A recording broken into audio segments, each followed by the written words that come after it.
జగన్మోహన్ రెడ్డి గారి తాజా పర్యటనలో కారు ఢీకొని దురదృష్టవశాత్తు ప్రాణాలు కోల్పోయిన సింగయ్య గారి మృతి చుట్టూ ఇప్పటివరకు జరుగుతున్న చర్చను చూస్తే వైసీపీతో పాటు ప్రభుత్వం కూడా ఫెయిల్ అయిందనే చెప్పాలి. ఈ ఘటనపై ప్రభుత్వం స్పందిస్తున్న తీరు చూస్తే కేవలం జగన్ గారిని రాజకీయంగా దెబ్బతీయడానికి తీవ్రంగా పనిచేస్తున్నట్టుగా ఉంది.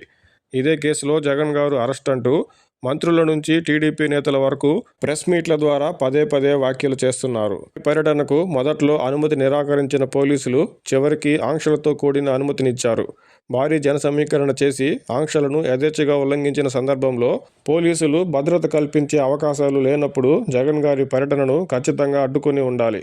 కనీసం ముందస్తు చర్యలు అయినా తీసుకొని వైసీపీ శ్రేణులను భారీగా గుమికూడకుండా చేసుండాలి. సింగయ్య మృతిపై ఆగమేఘాలపై మీడియా సమావేశం నిర్వహించడం, మొదటగా దేవినేని అవినాష్ గారి అనుచరుడి కారు ఢీకొని సింగయ్య గారు మృతి చెందారని చెప్పడం, మరుసటి రోజు జగన్ గారి కారు తగిలే ఆయన మృతి చెందారని వీడియో ఆధారంగా పోలీసులు చెప్పడం పోలీసులు తొందరపాటు, ప్రభుత్వ వైఫల్యంగానే చెప్పాలి. మాజీ సీఎం జగన్ గారి పర్యటనలో జరిగిన ఘటన సున్నితమైన అంశంతో పాటు శాంతి భద్రతల అంశం.